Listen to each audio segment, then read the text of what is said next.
Hi, everyone. It's so good to be with all of you. I can't really see how many people are in here, but hopefully, we'll have a good amount of community listening to this very, very important topic. It is our first ever Suma Power Hour, where we are committed to supporting our small business owners, our entrepreneurs, our solopreneurs, our micropreneurs in anything that they can need, give them all the tools and resources that they might need to grow their companies. And today's topic is very timely.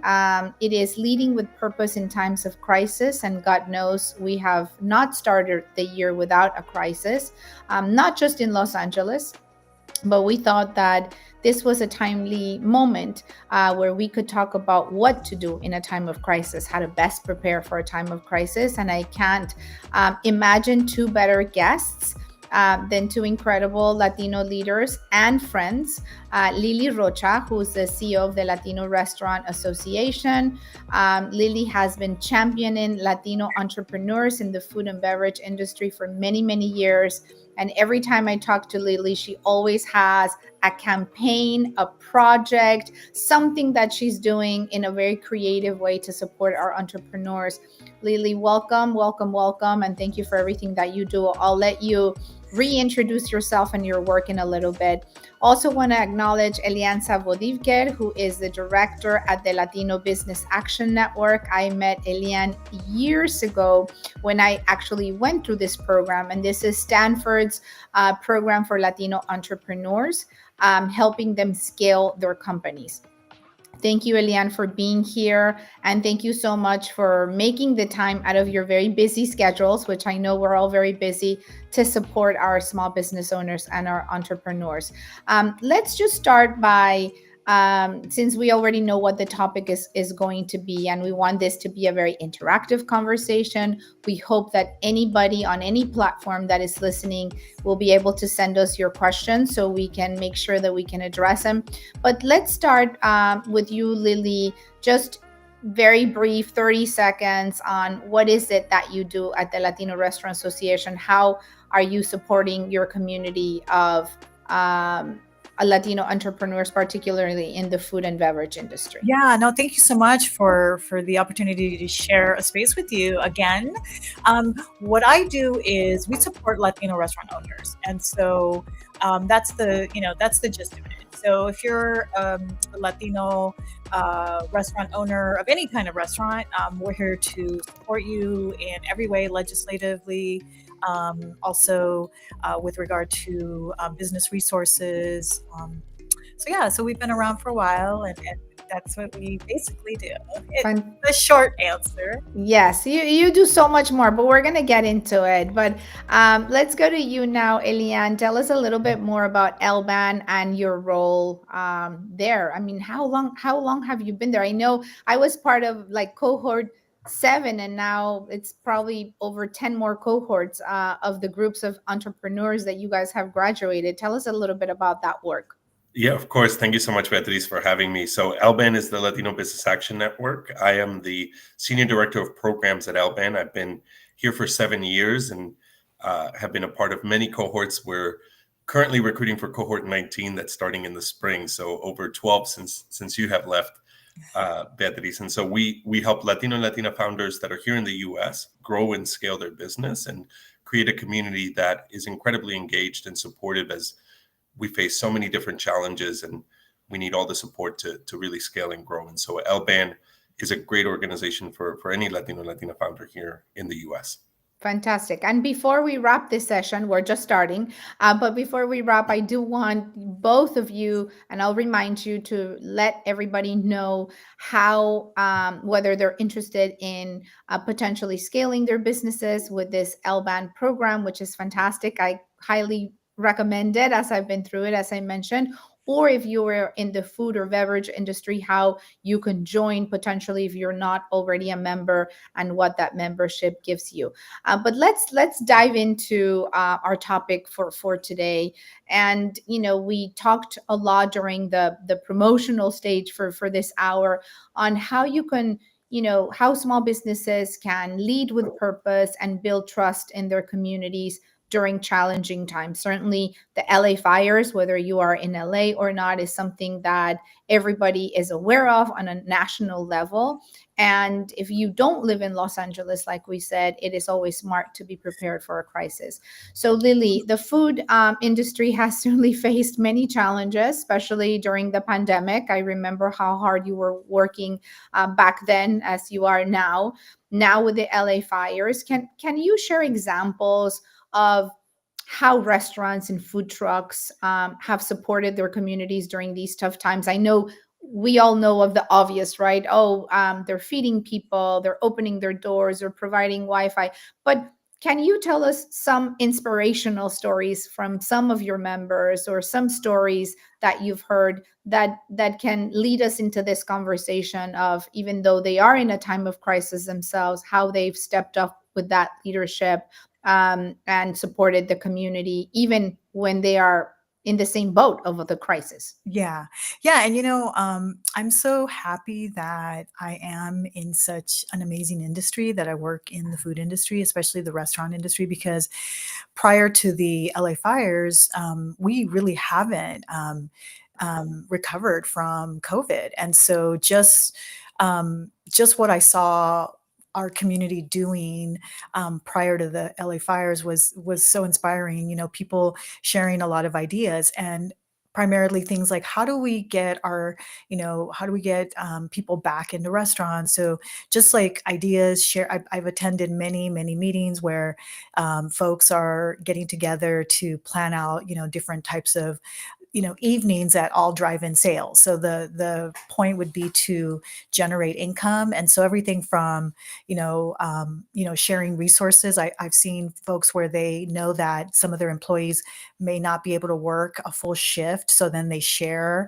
There's also folks that are sharing benefits too, like, hey, I can provide them with this, you can provide them with that. So people really getting creative. And so then the LA fires, right? That just happened. And so that just continued. There's folks that are like, hey, you don't have a place to even cook, come over and cook with us, have our space, a place to, guardar tus cosas Yeah, in my warehouse. And amazing. right. And so I'm so happy to just be in this community, because we've been through hell and back, and now with the fires, truly, hell, Yeah, with all of this. So we've been, forced to get creative, to but be I creative. know that people are amazing, and they're already, showing, how much they care for each other. And I do feel the love, and I see it, and it's just, man, it's crazy how we've been there, like, kind of all like, gosh, we're not even COVID and now this. So Yeah, and I think that I love that. I love those ideas of like how, even with sharing in on different shifts or doing so, because as the public we see, oh wow, this is amazing that these restaurant owners are supporting first responders. We saw a lot of that during the pandemic. You and I worked together in a campaign yes. where we were saying, if you could donate for people who are really taking care of our communities. And it is great that we all remember that. We all remember those restaurants, or we all remember the brands that show up. And especially during the LA fires, for me, that's very recent, and it hit home very, very close, just a mile away. I got saved from being evacuated, but I have top of mind people who have shown up for our community. And next time I have to choose one brand or another, I'll definitely remember the ones that showed up for us, and I'll be happy to always support them with my wallet. But you and I, when we were prepping for this session, we're talking about, yes, do that for sure, right? Support with your wallet the brands, the companies that show up for the community. And I think that's how you sort of like build that social equity within the community, by standing by your beliefs and your values.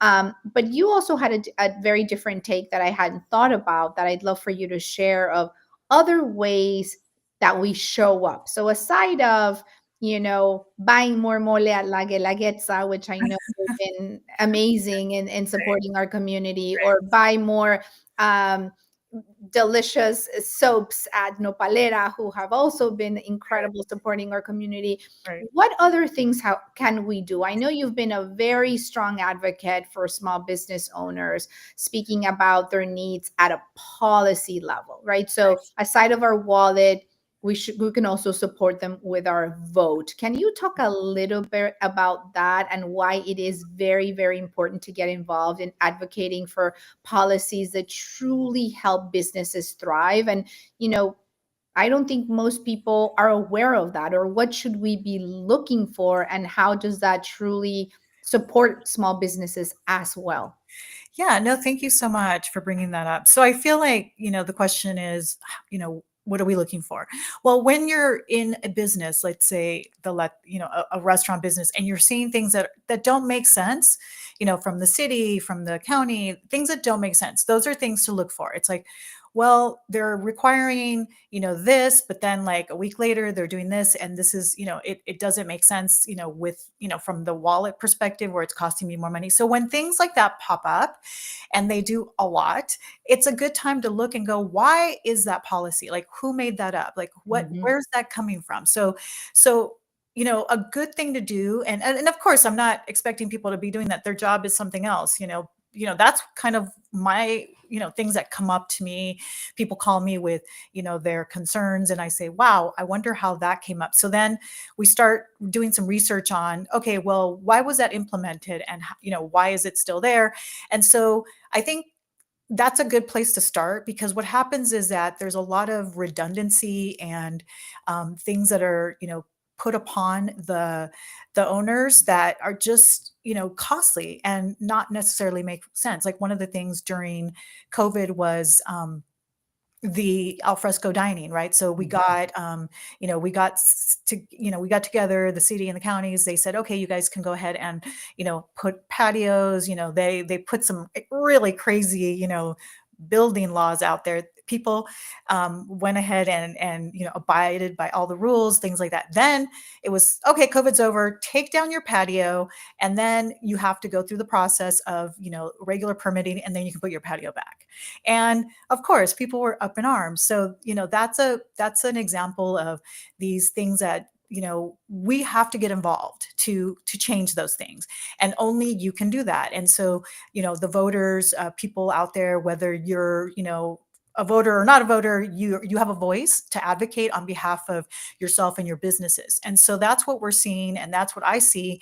And then I'm able to go and speak to the legislators on behalf of my members with regard to a lot of things that don't make sense. And so I think that's the point, that you and I were having that conversation of people understanding that if you're in this business, whatever business you're in, it's a great idea to look at the business from a policy side, from legislative side, and say, what are the rules, what are the laws, here's some permits, just to like really learn kind of the background of, how to operate in this business. You have to have, certain regulations, and then understand how to like make them better or help out. And I feel like, it makes my job easier when I can call my restaurants and say, hey, everybody, we need to activate, 10 people, 20 people, 100 people for this particular situation. And so that's the side that I feel we're going to be focusing on that a lot more in 2025, obviously, for so many reasons. Yes. So that I think that's a good idea for people to,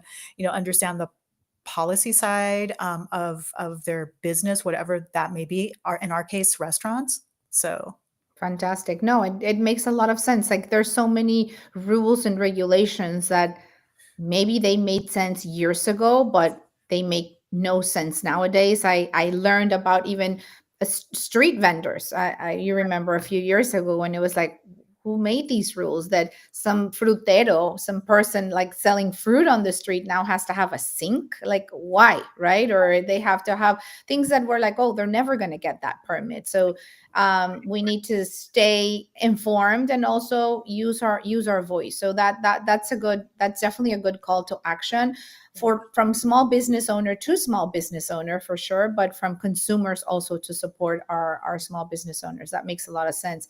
Elian, I'm gonna move now to you. One of the things that I remember when I took the LBAN program, I had in my mind, obviously, the stereotype that Stanford Business School was going to teach me a lot about business. And it did. There were a lot of incredible lessons about business.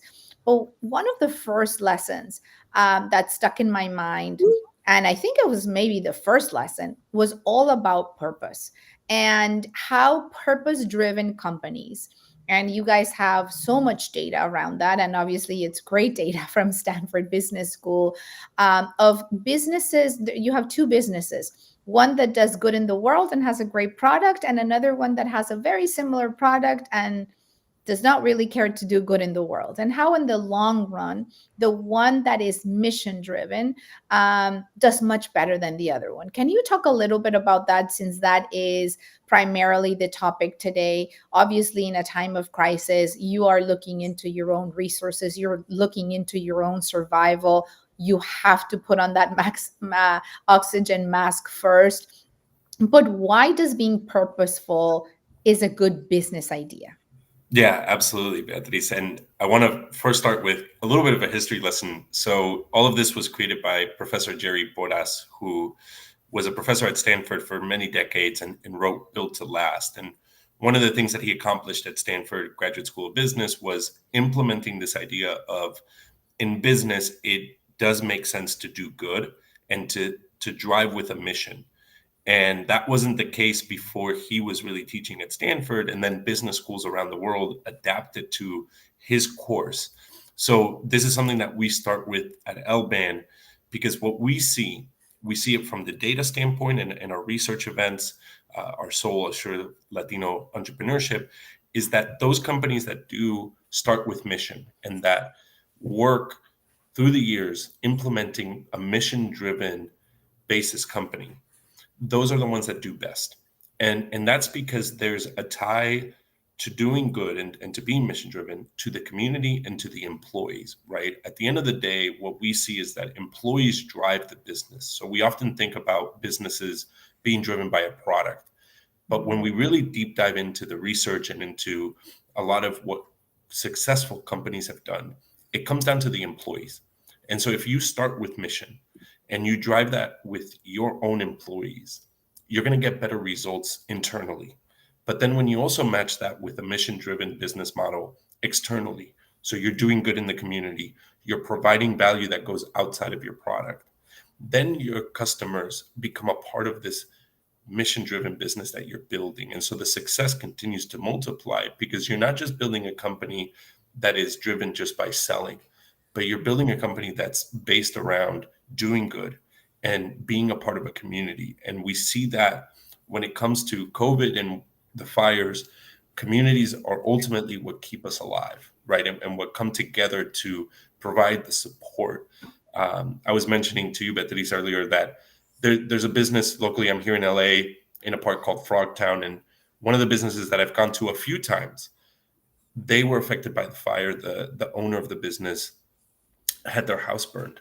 And so I wanted to support them. And I went there. And I must have gone in my 2 years living here a handful of times. They remembered my name, right? They're a mission driven company. It's a vegan bakery. So obviously mission is at the start of everything, the foundation of the business. But I've gone maybe 6 or 7 times in 2 years. And for them to know my name and to remember me just shows the type of business that they are. And that's somebody that I want to support, right? And then seeing on Instagram and seeing there in person the outpour support from the community.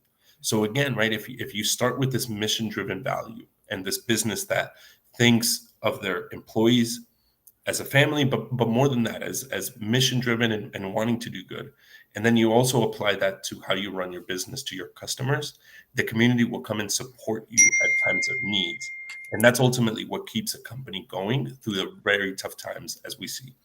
Absolutely. It's been really heartwarming to see, people volunteering whose businesses, whose homes have burned down, and in other crises around the country, and just showing up, just being there, present in community. They say it makes us feel better to be here, right? To be Right. supportive, to be giving what we can. And I think even in a time of crisis, we all have something to give, right? Like there's always something you can give, and not necessarily it needs to be money. It not necessarily needs to be something big, but being present, having checking up on somebody, supporting someone, knowing that someone cares for you, just goes a long way. And it seems so simple and basic, yet it's something that I hear from our community over and over, particularly in this most recent time of crisis. That love, that support, that showing up for my family or for my business has been everything to me.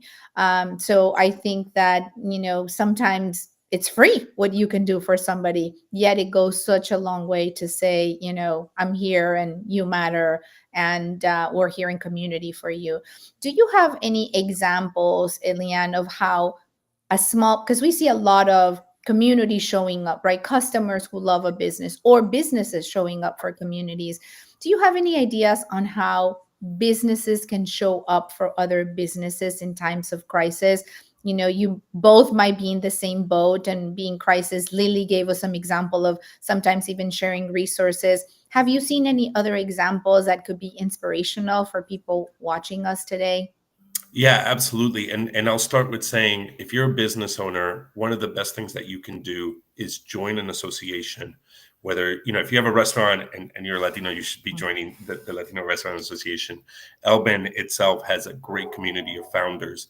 So there's local communities that you can join, whether it's industry specific, in this case, the Latino Restaurant Association, or something that's a little bit more agnostic to industry or location. There's local chambers, there's organizations like LBAN. And the reason that I say to join a group of other founders is I've gone through 12 or so cohorts at LBAN. I've seen thousands of entrepreneurs. I myself have been an entrepreneur.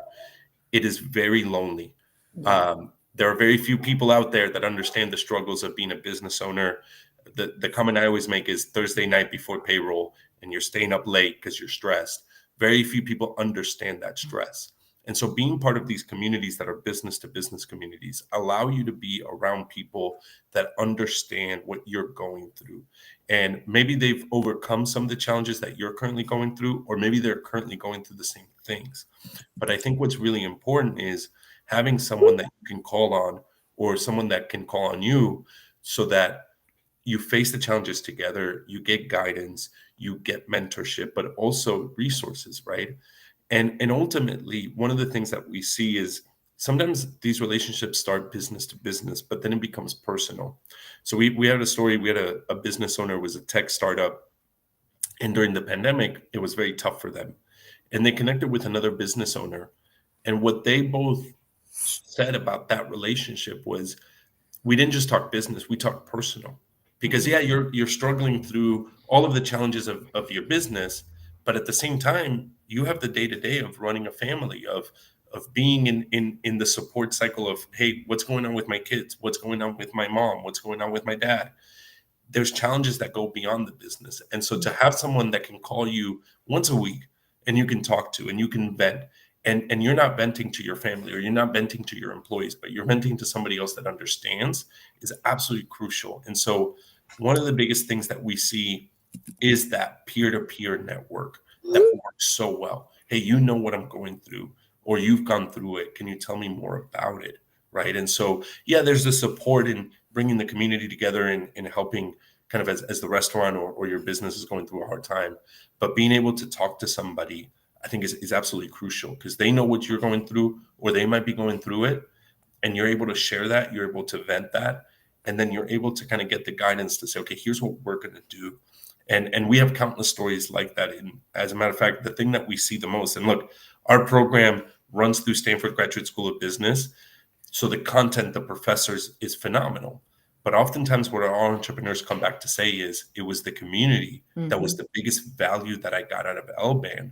And we see it through all the different networks that are out there. The community is the biggest impact piece, because it's there at a time of need, and it's there at a time when things are great. But when you're in that need, to be able to call on somebody that understands what you're going through is absolutely vital.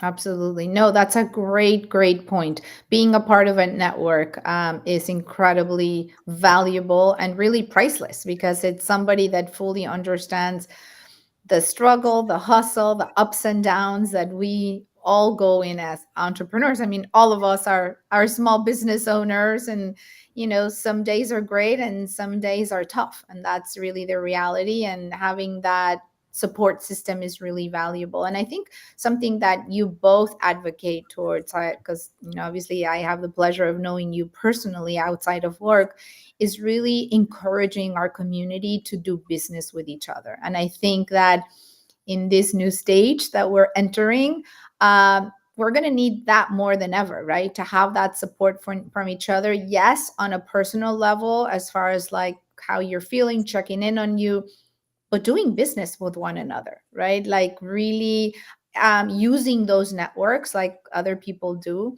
to really grow our companies, grow our networks, be generous. I always say, be a giver, not just a taker. It's super, super important. Some people are givers, some are takers. I need to be more of a taker, but I tend to be very much of a giver. And if you are a giver, that's great. Continue on that path, because our community definitely needs that, especially in times of crisis or in a different change of political regime. Things are going to be different. We know that. So it is important that we lean in our community to do all of this.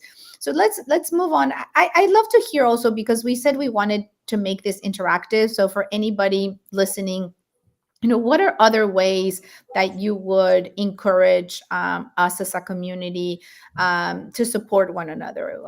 We've heard sharing resources. We've shared being part of a network that supports you. What are other ways where you have felt that support, or you've given that support that could be inspirational for people watching right now? We'd love to hear from you in the comments, and we'd love to share that in a little bit. Let's move on to talk a little bit about preparing for the unexpected. And again, LA fires have certainly been a wake-up call for us, but we hear about disasters, whether they're national or in some other not national or related to climate or related to a big change in something in the country that can really throw you off at times.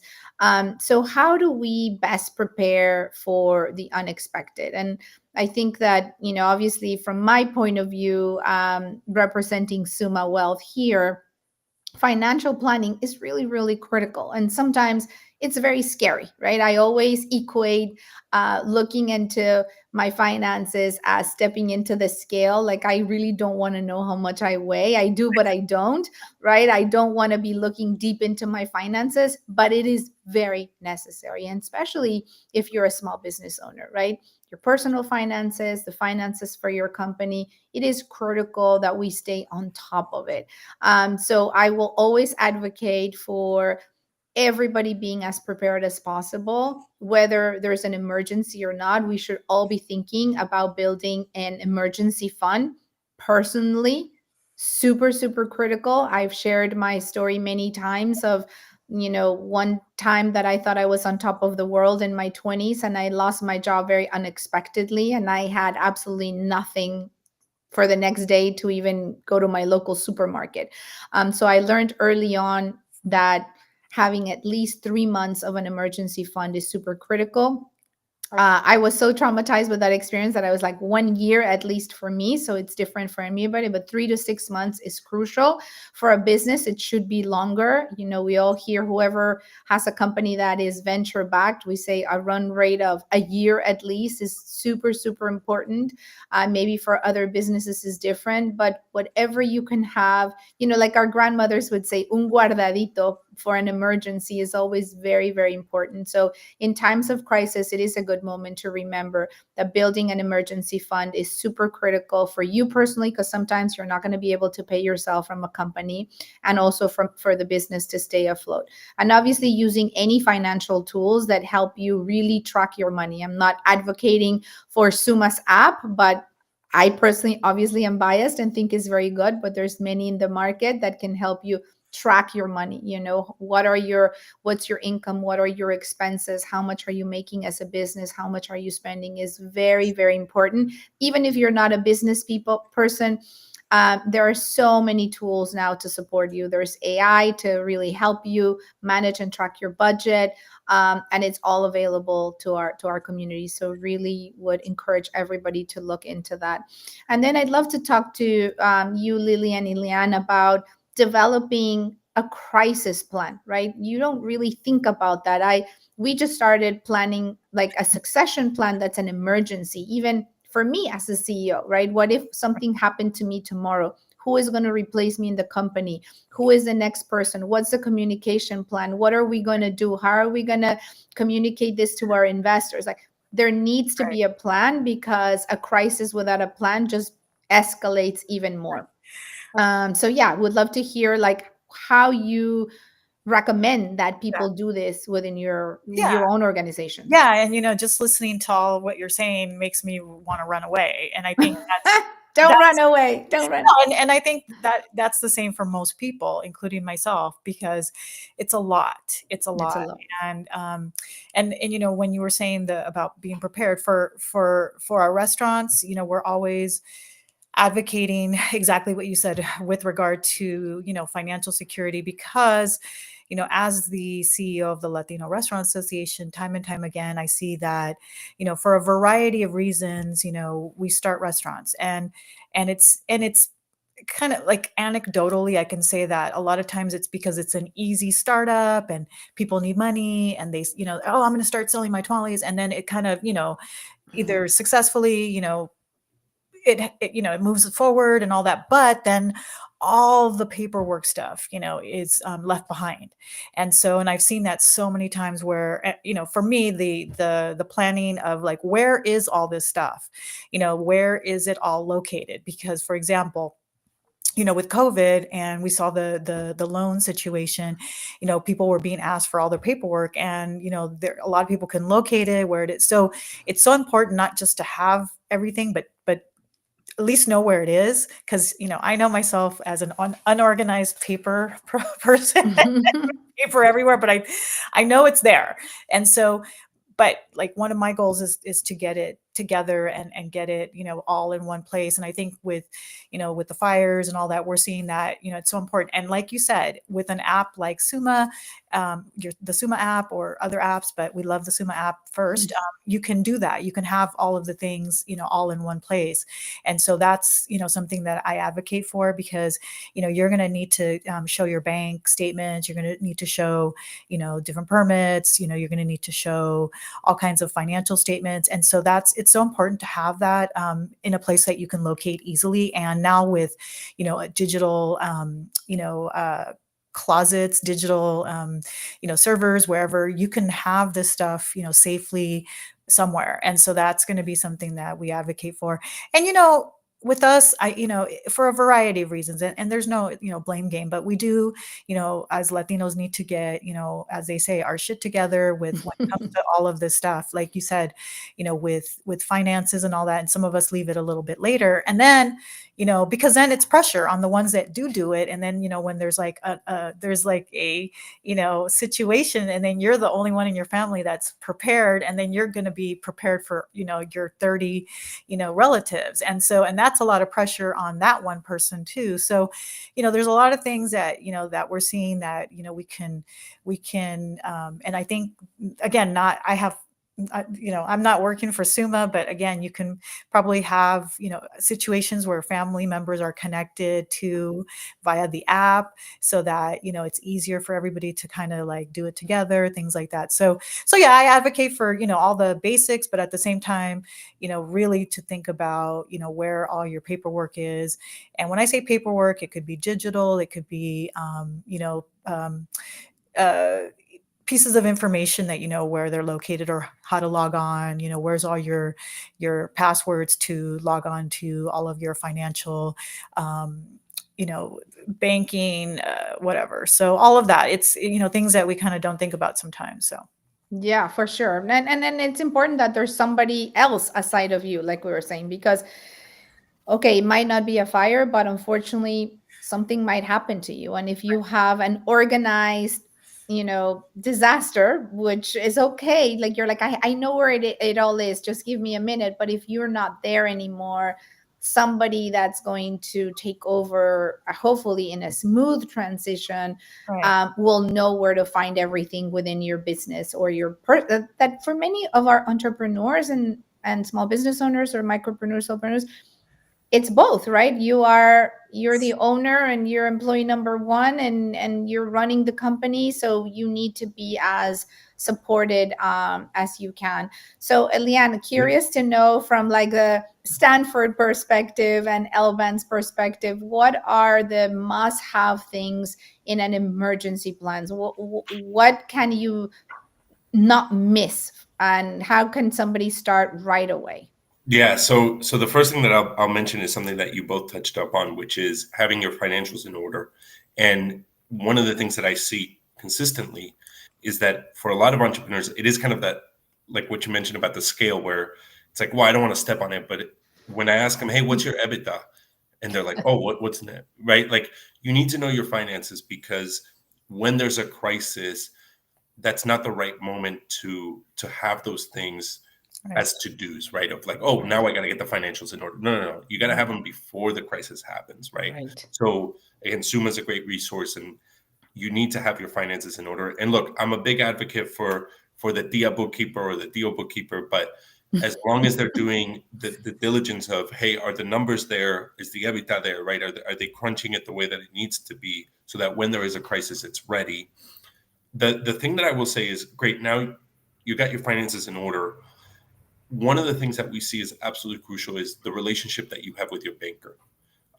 The relationship you have with your banker is absolutely crucial, and it's something that a lot of people oversee. Because look, for a lot of us, we go to the bank, we come out, we don't really establish a relationship, and we think, well, we're just another number. But the reality is that the banker and the relationship you create is crucial, because when it is a crisis and you check your bank account and you're like, oh, well, we're short, well, you need a line of credit, who do you need to run to? And it's that banker, right? And do you have their phone number? Do you have a relationship where you can call on them in that time of need? And what I would say is, don't just have a relationship with one bank, right? You want to diversify a little bit, get yourself maybe one or two banks, create a relationship, know who you're talking to, know who your success person is, right? Usually they have a client support person that's assigned to you, but create a deep relationship, because ultimately what we saw during COVID is that those individuals, those founders that had relationships with bankers, were able to get the support they needed to correctly fill out the forms, to correctly do the things they needed to, right? And so a big thing for me is, as a business owner, crisis or not, establish a relationship with your banker. Get yourself a bank that you trust. Get yourself a bank that is there for you, because that's an absolutely key piece of your business, right? The other thing that you had mentioned that I think is also really important is the succession planning. So we run a webinar during our program about succession planning, and Oh, wow. we run a I need poll. to enroll in that one. I know we'll have it. We'll open it back up for everybody. But one of the things that we do is we run a poll at the beginning, and it's run by Jim Neeson, who's absolutely phenomenal. And he asked, here's the 4 ways that you can exit your company. It could be family succession, it could be IPO, it could be closing down, or it could be selling it, right? And when we ask founders what they think, they tend to go IPO if they're startups, which is, less than 1% of companies do that, or they go family succession. Well, have you talked to your children? Do they want, this tamale business? Do they want, what I think is funny with us as Latinos is, our parents create businesses, but they tell us, go to school, become a doctor or a lawyer, and then, okay, you're going to hand it off, right? So Right. have the right type of succession planning where hey, here's the next steps, right? Here's where we want to go. We want to sell it. Well, what do we need to sell it? We need that EBITDA. We need this. We need that. The financials need to be correct. So succession planning is absolutely crucial, and especially before a crisis. But what I tell everybody is, the best time to start a relationship with your banker is before you need capital, right?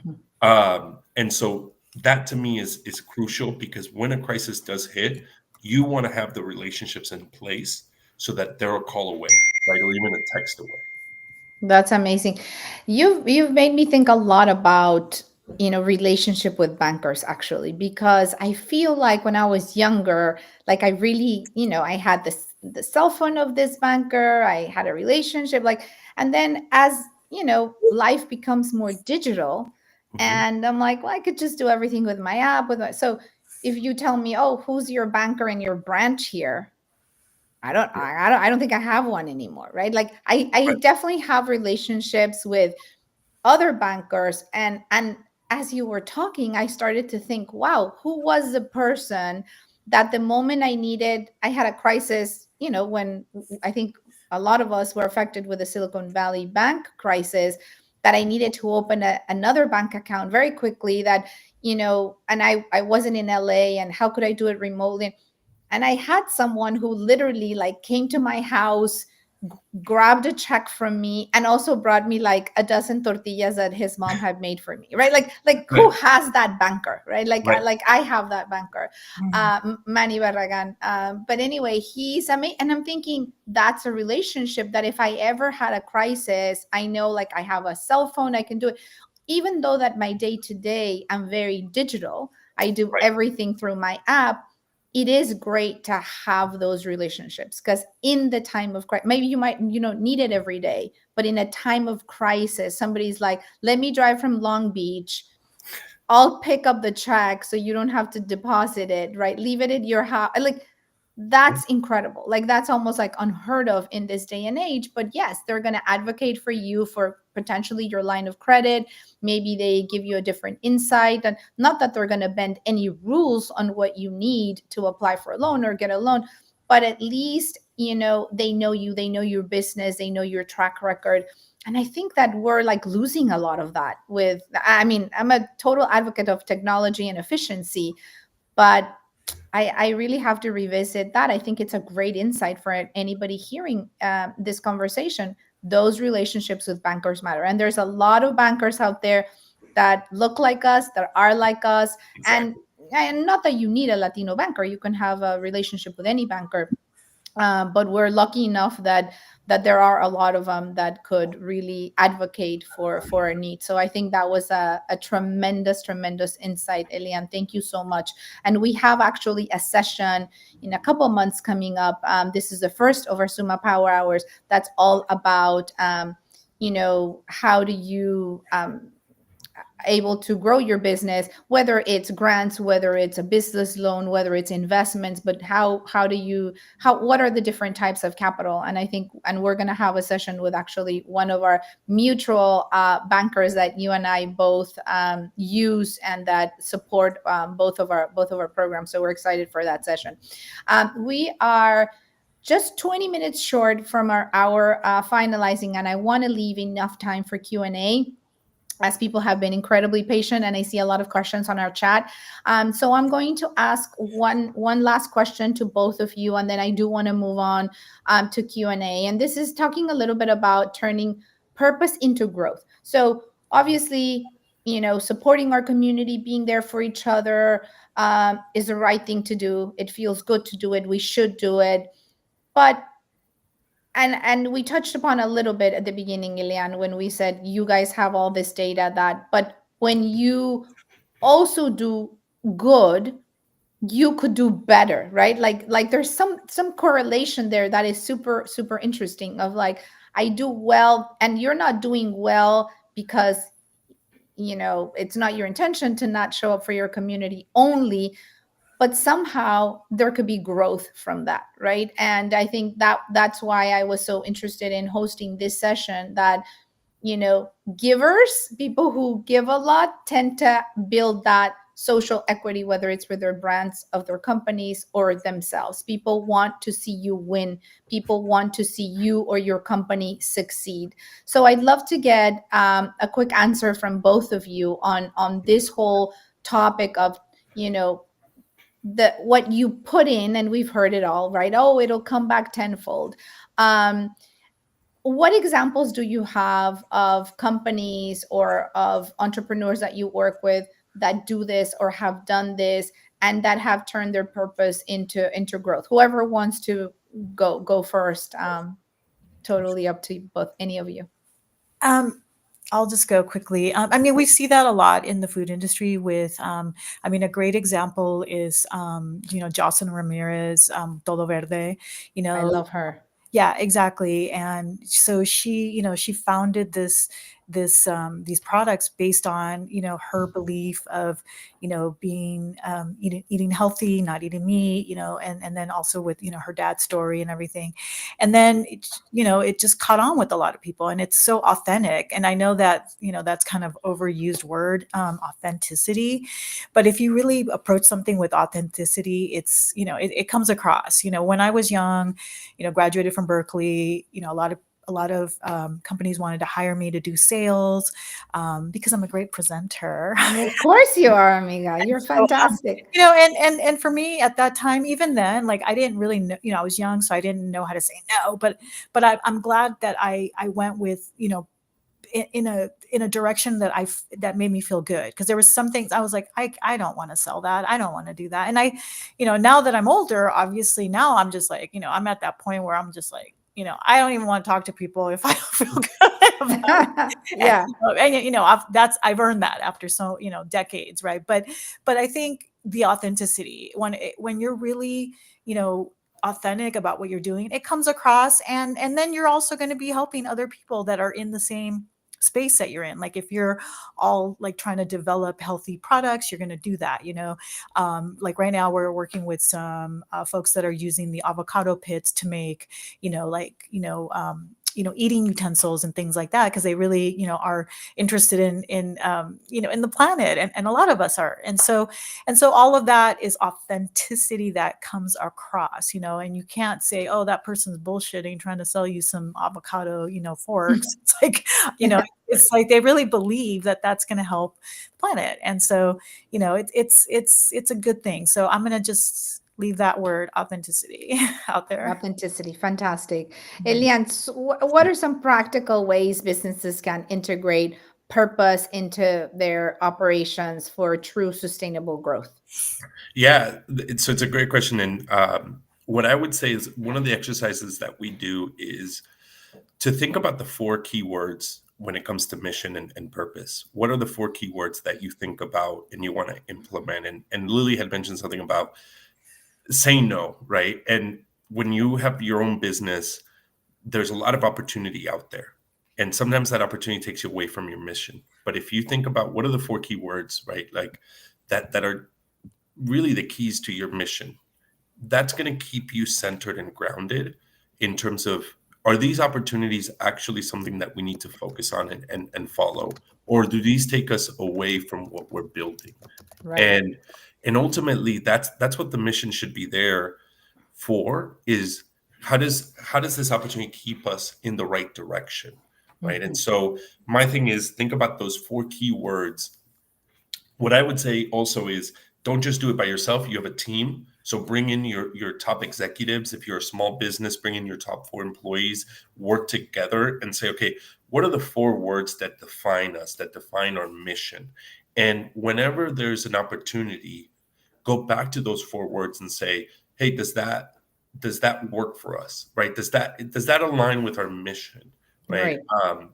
Professor Porras used to have this talk about Disney, right? And Disney's there to entertain and to give us fun. So if they have an opportunity to make profit making steel or making metals, well, does that align with their mission? No? Then sure, that opportunity is there, but that takes you away from what you're really building. So as a business, you have to have those things. And I remember we had a business in Chicago. They were a cleaning business, came to our program, and for them one of those key words was family. So the owner, his parents were cleaners, right? They immigrated from Mexico. His parents were cleaners. They worked minimum wage, weren't treated well. And so when he created his own cleaning business, he wanted to be centered around, look, my parents did this, so I know what it's like to be an employee, right, of a cleaning business. Well, I don't want to treat you as an employee, I want to treat you as family. And so every opportunity, every new contract, what he thought about was, is my employee going to be treated as a family member? That makes a lot of sense. Back to Uh, that mission. Does this opportunity Yeah, that makes a lot of sense. And it's very easy to get distracted, or like I like to say, enthusiastic. I'm so enthusiastic about so many things, and I'm like, I want to do this, I want to do this. And thankfully, I have amazing co-founders and business partners who are like, yeah, that we're not going to do that, or this is not on mission, or this is just going to distract us from what we need to build. So that is a very critical point. And listen, sometimes you could do it on your own, right? I'm like, listen, I'm passionate about doing this. I'm going to do it as a human, not necessarily with a company, because it might just not be the right decision for the company for that time. Okay, we have 10 minutes. So these are going to be lightning round answers, so we can end on time. But we have a lot of questions here. So probably like minute answers to whoever feels compelled to answer this, or whoever the question speaks to, before we need to wrap up. So I'm going to get going, and each of you can battle this out in a friendly way. One question is, how fast should we act to make changes in our businesses when policy changes in the country? Okay, let me read it again, because maybe I read it terribly bad. How fast should we act to make changes in our business when policies change in the country? Not very specific on what policies or anything, but just anybody. I mean, I think it depends on the policy, obviously. And so, it just depends on what it is. If it's, something that you can make a quick change, I would say, the quicker the better, depending on what it is. But I like to act quickly, because not only will you be, one of the first people getting things done, but if you make mistakes, it doesn't matter. You'll be able to fix them fast. But yeah, so it just depends on the policy. So I say. Yeah, no, I absolutely agree. I just want to showcase one quick example. During COVID, we had a company that made beer, sold beer in San Diego, and they ended up making antibacterial cream, right? And that was a quick change they made, and then a few months later, they went back to making beer. You got to be quick with it, but again, you have to make sure you're focusing on your mission. Okay, perfect. Excellent. I love 1 minute answers to all these questions. We're going to be on time. Okay, another question is, what advice do you have for entrepreneurs trying to scale their businesses while staying financially and operationally flexible during uncertain times? That sounds like one for the LBAN program, Yeah. Elian, because I feel like that's like text 101. Yeah, what I would say is join our program. We'll go through it in 9 weeks. I don't know if in 1 minute I can answer that. But again, what I will say is build a good relationship with anybody in the financing world. So your bank, CDFIs, if you're a startup, make sure you have the right investors. Ultimately, you have to look at the opportunity. So opportunity to scale, how much does it cost your business in terms of stability? You need to be stable while also seeing where is the growth. But if you don't grow, you die. And so that's the balance that you have to deal with. But again, in a minute, it's hard to answer. There's programs based around that. Yeah. Okay, great. And I hope that we can put in the chat, from the Suma team, links to the LBAN website, so people can know, how they could apply, or if they qualify for these programs. This program at Stanford is subsidized, which is incredible. Or if you happen to be in the restaurant or food beverage industry, how you could join Lilly's organization, which I know has a lot of programming going on a, I would say, like, weekly basis. I get my emails, which is fantastic. Okay, we're going to continue to move on. When it comes to small businesses with low ROI, for people who don't know what ROI is, return on investment, how can we recuperate after giving back to the community? So again, like, that's a tough. Yeah.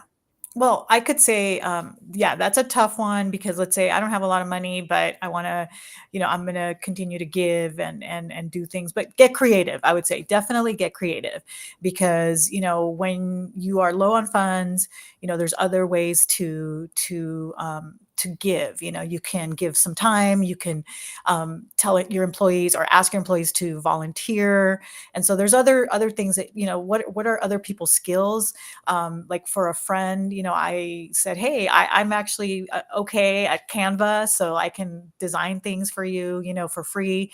Somebody came to me with some other needs. And so just try to make sort of like a matrix of like what others like non like cost skills are in your network. I And so love that. yeah, and then you can like offer them and share and things like that. So yeah, those things are also going to bring added value to you, and people will remember you. Like you said, they're going to remember that. But there's a lot of creative things, and I'm like the original like creative person with no money, because I come from no money. So I was always like, how do I do this? So I got a job in a restaurant to begin with so I could eat for free. So, I was at Berkeley with no money, and I was like, I'm going to work in a restaurant after my classes so that I can have dinner. And so I know, and it just, maybe that's extreme. I'm an extreme person that way. I love it. I continue to live my life that way. And sometimes it doesn't, like, it's not good now, I guess.